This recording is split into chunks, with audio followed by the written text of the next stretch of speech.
तू शिव नू पढ़ती, मैं सुकरात नू पढ़ता। दार्शनिक थे ये तीनों ही, बड़े दार्शनिक थे। सुकरात तो बहुत बड़ा दार्शनिक था,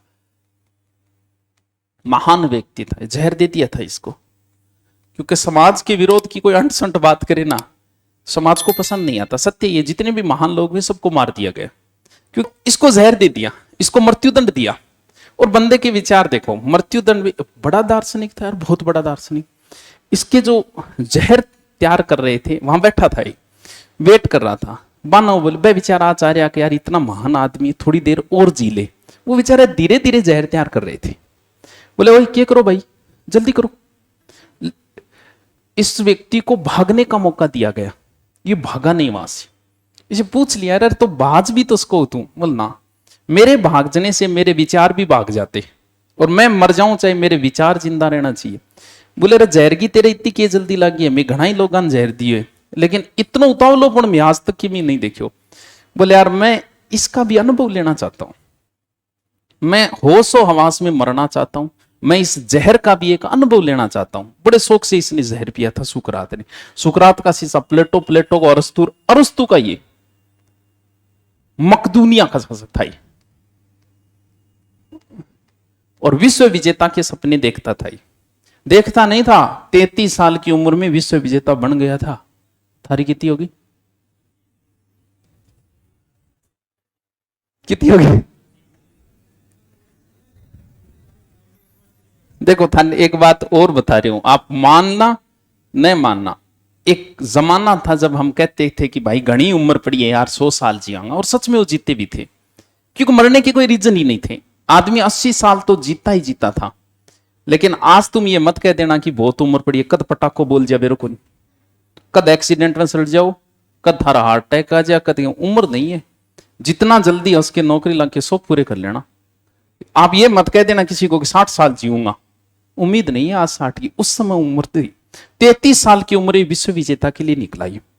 इस साइड से आएगा, खेबर दर्रा पार किया उसने, वहीं पे खेबर दर्रे के यहां नदियां आ गई, फिर ये आगे बढ़ा, सतलज झेलम ये पार करते हुए भारत के यहां तक पहुंच गए।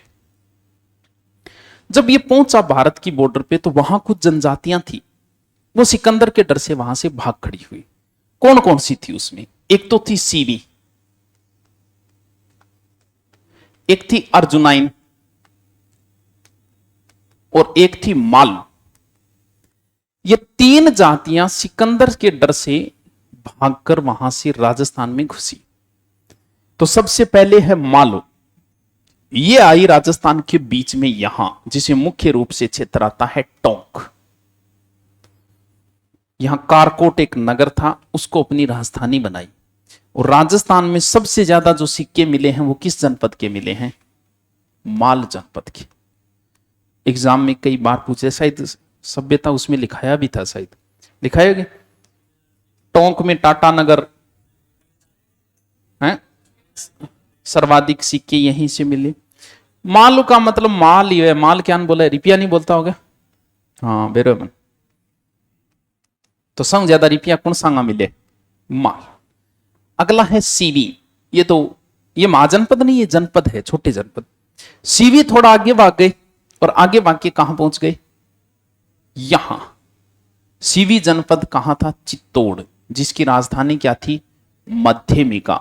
कई बार पूछ लिया इसे, सीवी जनपद की राजधानी क्या थी? मध्यमिका या नगरी। इन गठ ले जावा है क्या? इसको कहां ले जाए? याद रहना दो है, ऐसे अर्जुनाइन या ऐसे अलवर, ऐसे याद कर। ये जनपद कहां आया? अलवर। रह जैसे याद किया, बताओ बताओ कौन रहे? बाद में इसके झेलम नदी पार करने से मना कर दिया था सिकंदर को, सेना के अंदर इसकी जल सेना अलग से थी। फिर ये वापस निकला, 326 ईस्वी तक जीत लिया था इसने, और वापस जा रहा था तो बेबी को बेस पसंद है, बेबीलोन। बेबीलोन में सिकंदर की 33 साल की उम्र में क्या हो गई? मृत्यु। बहुत धन इकट्ठा किया, बहुत।